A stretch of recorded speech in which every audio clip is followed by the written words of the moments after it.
চীনের সঙ্গে রাশিয়ার সম্পর্ক নজিরবিহীন পর্যায়ে পৌঁছেছে বলে জানিয়েছেন রুশ প্রেসিডেন্ট ভ্লাদিমির পুতিন। বেজিংয়ের দ্বিপাক্ষিক বৈঠকে দুই দেশের কৌশলগত অংশীদারিত্ব জোরদারের অঙ্গীকার করেছেন দুই নেতা।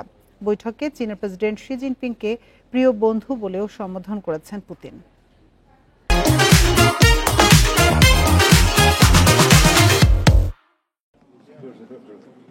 চীনের বিজয় দিবসের কুচকাওয়াজে যোগ দিতে বর্তমানে বেইজিংয়ে আছেন রুশ প্রেসিডেন্ট।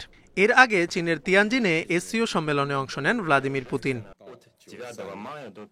মঙ্গলবার বেইজিংয়ে চীনা প্রেসিডেন্টের সঙ্গে বৈঠক করেন রুশ প্রেসিডেন্ট।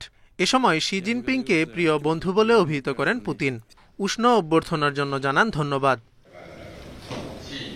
পুতিন বলেন, তাদের ঘনিষ্ঠ যোগাযোগ মস্কো ও বেইজিং সম্পর্কের কৌশলগত প্রকৃতিকে প্রতিফলিত করে, যা অভূতপূর্ব উচ্চ স্তরে রয়েছে। ইউক্রেন ইস্যুতে সম্প্রতি আলাস্কায় মার্কিন প্রেসিডেন্টের সাথে হওয়া আলোচনা নিয়ে জিনপিংয়ের সাথে কথা হয়েছে বলেও জানান রুশ প্রেসিডেন্ট।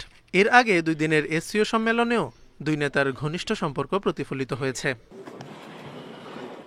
এছাড়া মঙ্গলবার মঙ্গোলিয়ার প্রেসিডেন্ট জিনপিং ও পুতিনের মধ্যে ত্রিপাক্ষিক বৈঠকও হয়। বৈঠকে পুতিন বলেন, 3 দেশই ভালো প্রতিবেশী এবং তাদের মধ্যে রাজনৈতিক ও অর্থনৈতিক সম্পর্ক ক্রমেই উন্নত হচ্ছে। এদিকে চীনের তিয়ানজিনে এসসিও সম্মেলনের ফাঁকে বৈঠক করেছেন রাশিয়া ও তুরস্কের প্রেসিডেন্ট। এ সময় দুদেশের জ্বালানি সহযোগিতা ও আঞ্চলিক রাজনৈতিক ইস্যুতে আলোচনা করেন ভ্লাদিমির পুতিন ও রিসেপ তাইয়েপ এরদোয়ান। বৈঠক শেষে পুতিন বলেন, রাশিয়া তুরস্কের জ্বালানি অংশীদারিত্ব কৌশলগত। এছাড়া ইউক্রেন ও রাশিয়ার প্রতিনিধিদের মধ্যে বৈঠক আয়োজনে এরদোয়ানের কূটনৈতিক প্রচেষ্টার জন্য ধন্যবাদ জানান রুশ president. Jobayer Hossain, Independent news.